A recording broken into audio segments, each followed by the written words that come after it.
Alors donc, Martin Cochon, merci d'avoir accepté l'invitation du 30. Merci d'avoir lancé l'invitation, ça me fait plaisir. La première question qu'on a envie de vous poser, c'est pourquoi avoir envie d'acheter des journaux en 2015? Écoutez, il y a bien des gens, en fait, la transaction a suscité beaucoup d'intérêt. Je vais dire peut-être trois éléments. Le milieu, le défi et, dans mon cas particulier, la mission. Le milieu des médias est un milieu fascinant et qui n'est pas si loin de mon ancienne vie. Vous savez, on est dans la chose publique, on est essentiellement de l'autre côté de la médaille. Et plus j'entre dans mon groupe, plus je côtoie mon équipe, plus je trouve que c'est un milieu fascinant. Le défi, comme bien des secteurs à travers les âges, chaque secteur économique vit à un moment donné des moments de transformation qui sont des moments importants. Et c'est exactement là qu'on est au niveau de la presse écrite. Depuis plusieurs années maintenant, il y a une transformation qui s'est amorcée. Je pense que les gens le voient bien. Donc, le secteur est en redéfinition. Les défis sont considérables, c'est-à-dire le papier, la transition vers l'électronique. Les gens aussi utilisent, en fait, il y a la tablette, mais utilisent aussi toutes sortes de plateformes. Donc, comment est-ce qu'on peut évoluer vers ces nouveaux supports-là et faire en sorte qu'on puisse garantir une belle qualité, toujours une belle qualité au lectorat, et aussi s'assurer qu'il y a un intérêt pour les annonceurs. Donc, un beau défi. Et la mission, vous savez, les 6 quotidiens qui font partie de notre groupe, quotidiens qui font partie essentiellement de l'histoire du Québec, sont importants pour le Québec, sont importants parce que pour moi, l'information, c'est de proximité. Mm-hmm. Et quand on regarde l'ensemble des quotidiens, qu'on parle du Nouvelliste, du Soleil, qu'on parle de la Tribune et les autres, moi, je vais être capable de maintenir ces quotidiens-là, maintenir une belle information de qualité et aussi une information de proximité. Les gens, vous savez, on peut parler de technologie, d'évolution, mais l'être humain demeure ce qu'il est. C'est fondamentalement quelqu'un qui aime être informé de ce qui se passe autour. Les gens aiment ça, savoir ce qui se passe autour d'eux, connaître ce qui se passe dans la communauté. Donc, ces quotidiens-là sont des acteurs au niveau de la vie économique, sociale, politique, culturelle, communautaire. Et je veux m'assurer qu'on puisse continuer à remplir cette mission-là. Donc, essentiellement, c'est les 3 éléments. Mais en même temps, vous parlez vous-même d'économie. Le modèle d'affaires pour les médias ne semble pas être trouvé tout à fait. On a comme l'impression que tout le monde y va un peu à tâtons, en improvisant parfois ou en n'étant pas très certain des lendemains. Écoutez, la question est bien posée et c'est ce qui rend la chose encore plus intéressante. C'est-à-dire, la transformation a commencé il y a de cela, je dirais, disons à peu près 5 ans. On s'entend sur 5 ans. Lorsqu'on lit les différentes études, les analyses, on parle encore d'une transformation qui va se continuer au cours des encore 3-4 prochaines années. Et la transformation qu'on vit, nous, c'est une transformation qui commence à se voir aussi dans d'autres médiums, d'autres médias. La télévision commence à connaître ça aussi. La radio a subi aussi une certaine transformation et subit toujours. Donc, la réponse n'est pas encore trouvée. Il y a des modèles qui existent qui sont des modèles, à mon point de vue, magnifiques. Prenez par exemple la Presse Plus, Presse Plus de Jessica, qui est un beau modèle, probablement la plus belle tablette au monde. Je pense qu'il faut le dire, c'était fait ici, il faut en être fier. Pour moi, au niveau de l'ensemble de mes quotidiens, c'est un modèle qui reste à définir. Évidemment, quand on regarde la question de la technologie, par exemple, la technologie évolue très rapidement. La technologie se démocratise très rapidement. Oui. Donc, est-ce que... la première question, c'est le genre d'investissement qu'on doit faire. Parce qu'en termes de coûts financiers, c'est considérable. Sachant qu'on peut faire un investissement important aujourd'hui et que la technologie peut être désuète dans 3 ans, il faut être capable de poser un jugement qui est délicat à poser à ce stade-ci, à cause de ce que vous venez de dire. Le nouveau modèle n'est pas encore connu. Tout à fait. Ça commence à se définir, on commence à le voir un peu. C'est un modèle qui va probablement être multiplateforme, qui va passer par l'électronique, qui va aller chercher également d'autres composantes de revenus. Et un des défis que j'aurai et que mes dirigeants, les dirigeants de mon équipe, donc Claude Gagnon, qui est le président directeur général, on va avoir, c'est de s'assurer que dans cette transformation-là, on puisse maintenir la qualité de l'information et l'intégrité journalistique. Pour moi, ça c'est important. Ben, parlons-en justement, puisqu'on s'adresse à un auditoire de journalistes avec la revue de 30. Qu'est-ce que c'est pour vous du bon journalisme? C'est une excellente question. Vous savez, on regarde aujourd'hui, le journalisme a évolué beaucoup au fil des ans. Et il y a différentes formes de journalisme aujourd'hui. Donc, d'abord, pour répondre à la question, il faut le décortiquer. Mais si je prends le journalisme à la base, c'est d'être capable de rapporter les faits correctement, de façon intègre, pour informer la population. C'est probablement la mission première du journalisme de base. Par la suite, tout à l'heure, je mentionnais que les journaux ont un rôle à jouer dans la société. Donc, c'est d'être capable de faire en sorte qu'on puisse devenir des acteurs au niveau de la société. L'autre jour, j'étais à Trois-Rivières et j'écoutais une vidéo d'une personne de la communauté d'affaires qui disait, vous savez, tel projet a été rendu possible parce qu'à un moment donné, le Nouvelliste a fait un article, première page, dans lequel il appuyait ce dossier-là. Et pour nous, c'était un point tournant. Donc, c'est d'être capable, lorsqu'on parle de ce qui se passe dans une société, rapporter ces choses-là correctement, avec intégrité, être aussi capable d'être un acteur juste dans la société, de contribuer, parce que pour moi, le secteur médiatique a aussi une contribution à faire. Donc pour moi, c'est ce que je veux. Mais pourquoi les médias régionaux? Qu'est-ce qui vous a donné cette idée-là? C'est votre idée ou est-ce que c'est qu'on vous a proposé? En fait, c'est un peu ce que je suis. Je pense que les gens qui me connaissent bien, lorsque la transaction a eu lieu, il n'y avait pas de surprise quant à la question du mandat. Que je décide de faire le saut, faire l'acquisition d'une entreprise. Il y a des gens qui étaient surpris, certes, et c'est normal. Mais quant au mandat, je ne pense pas. Je suis originaire des régions. Un de mes plus beaux mandats lorsque j'étais en politique a été la question du développement régional qui m'a effectivement passionné parce qu'on fait des choses, on réalise des choses. Et pour moi, les régions, c'est important. Vous savez, le Québec, c'est un territoire extrêmement grand, peu peuplé. Les régions sont tellement grandes, et je le dis souvent, on trouve des disparités régionales à l'intérieur des mêmes comtés, par exemple. Lorsqu'on regarde un comté fédéral aujourd'hui, prenez le comté où je m'étais présenté la première fois, le comté de Charlevoix. Il y a 3 réalités économiques. Brian Mulroney, d'ailleurs. Oui, je dis toujours la même chose. Et Brian Mulroney s'est présenté contre moi il voulait tellement se présenter contre moi qu'il avait amendé la carte électorale pour inclure des communs dans Charlevoix. Ça, c'est... Il voulait dire à Brian aussi, d'ailleurs. Mais donc, il y a de grandes disparités et on doit avoir la fierté de nos régions, être capable de reconnaître aussi la part importante des régions. Il y a beaucoup de choses qui se font en région. Des centres de recherche, il y a des belles entreprises qui se créent en région. Il y a du dynamisme, il y a de la créativité en région, avec peu de moyens. Vous savez, c'est ce qui fait... En fait, moi, j'ai une grande fierté par rapport aux réalisations qu'on a ici au Québec. Et vous savez, on est capable... Prenons par exemple le secteur culturel au Québec. C'est, pour moi, le secteur le plus dynamique en Amérique du Nord. Sans contredit. Et dans le monde, je pense que c'est un des beaux secteurs. Et regardez ce qu'on réalise ici avec, somme toute, peu de moyens. Et le fait qu'on a peu de moyens, ça nous demande énormément de créativité. Et si on retrouve ça, cette volonté-là, ce dynamisme-là en région, et à quelque part, c'est ce que je suis. Moi, je suis bien avec les gens. En fait, comme je l'ai mentionné tout à l'heure, j'entre dans le groupe présentement, et plus j'entre, plus je trouve que c'est passionnant.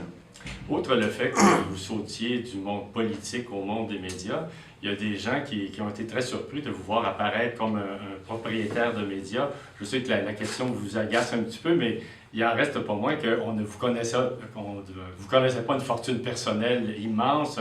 Comment est-ce qu'il vous a été possible d'acheter le groupe? Vous savez, je suis avocat, j'ai pratiqué en droit international pendant des années.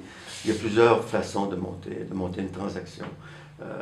Et vous savez, les coûts d'une transaction, il y a plusieurs façons de les analyser aussi. Et vous, en fait, je l'ai répété, vous connaissez la réponse. La transaction est une transaction qui s'est faite compagnie privée. Et la transaction, essentiellement, les termes demeureront privés. Et il y a des accords de confidentialité aussi. Donc, non, je comprends, mais je pense que c'est tout à fait normal. Il y a quand même eu le canal argent qui est allé même explorer votre hypothèque de votre maison, etc. Et là, tout le monde s'est posé la question. Il y a eu énormément de malhonnêteté intellectuelle dans tout ça, je trouve, personnellement. Il y a eu énormément de fausseté aussi. J'ai décidé de ne pas y répondre, justement parce que c'est pas le genre de journalisme que moi je veux faire. C'est un journalisme qui comme je l'ai mentionné tout à l'heure, qui va donner une belle qualité d'information. Je n'ai pas d'intérêt à aller là, je n'ai pas le goût d'aller là non plus.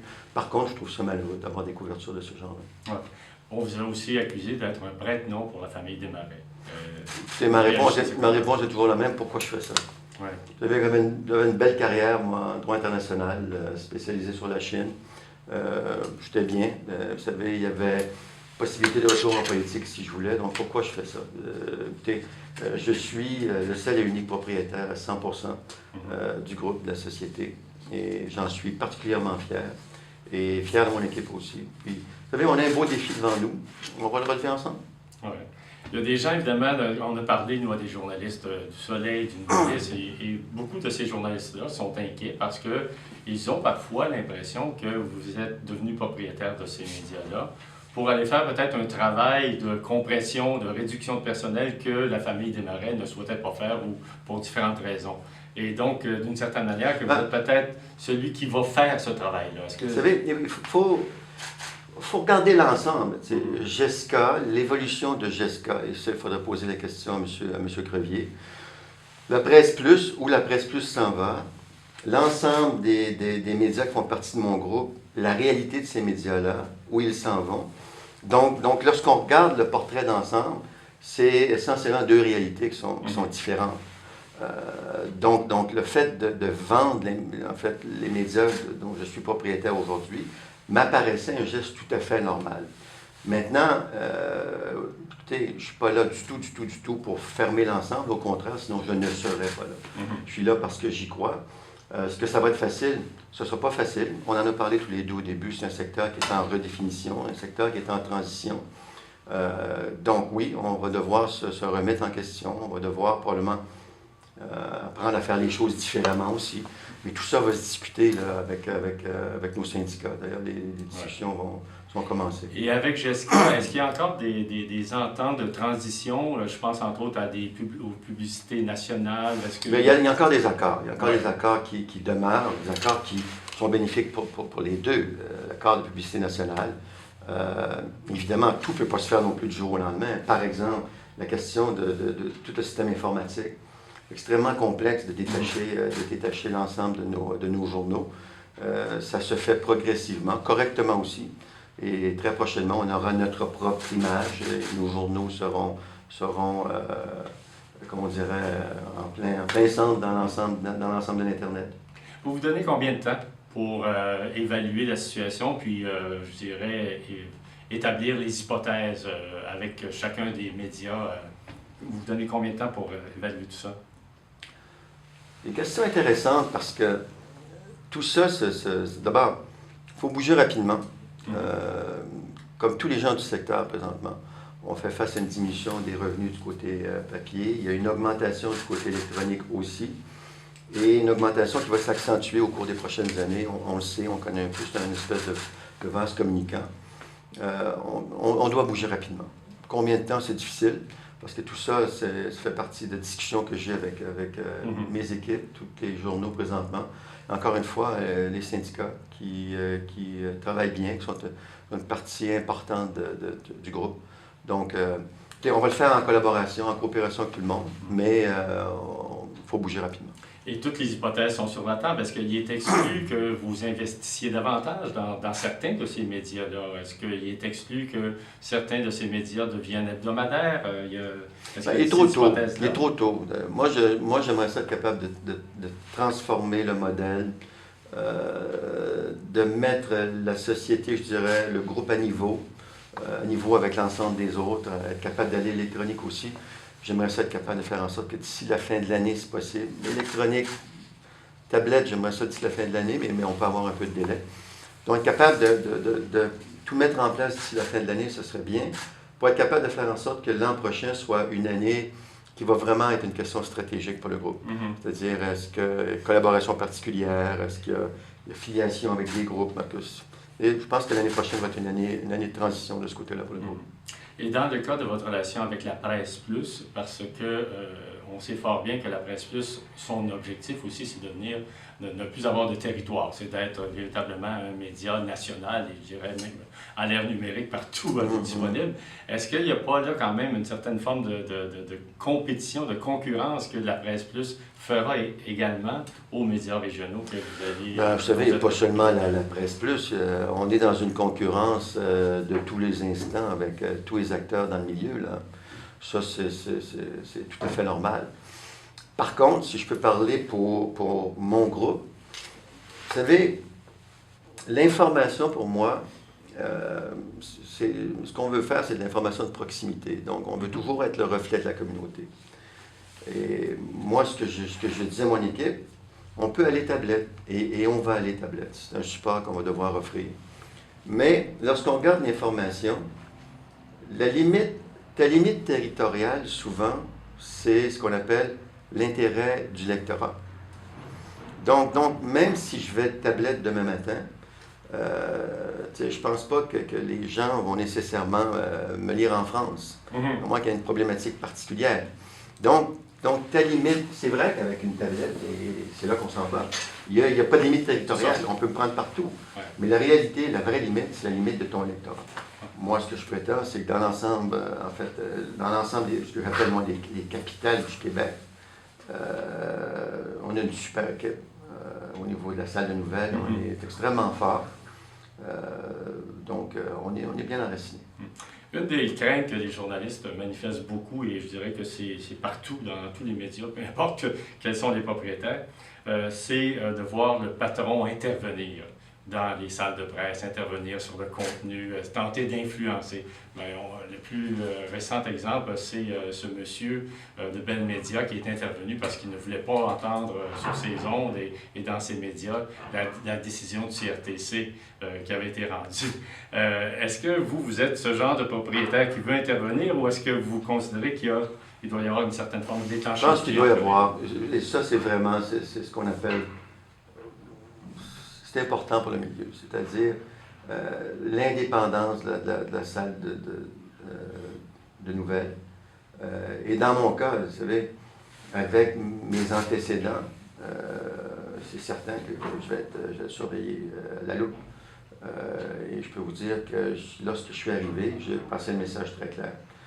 Je sais pas, d'ailleurs, c'est pas moi qui est dans les opérations. Celui qui est président-directeur général, c'est Claude Gagnon.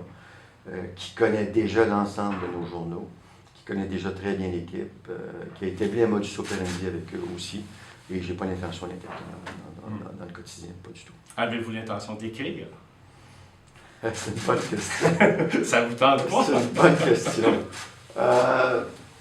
Écoutez, il n'y a pas de coutume qu'un propriétaire de journaux écrive dans les journaux. C'est pas de coutume.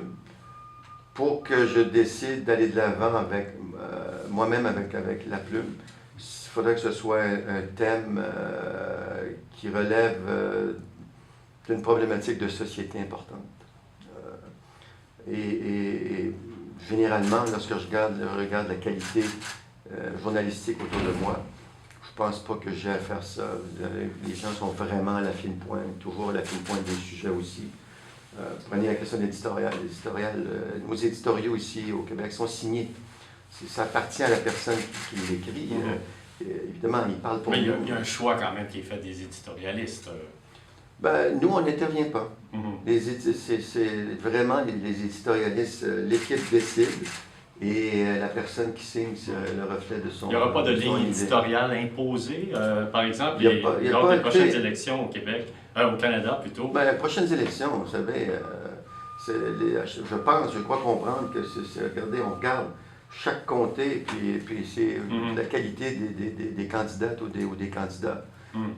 Mais vous, comme ancien partisan libéral, comme ancien ministre libéral, vous n'avez pas le goût peut-être d'avoir une ligne éditoriale qui pourrait faire la promotion davantage des idées libérales que des idées de M. Harper? Non, parce que c'est pas le rôle c'est pas le rôle des médias. On n'est pas là pour prendre une tendance ou une autre.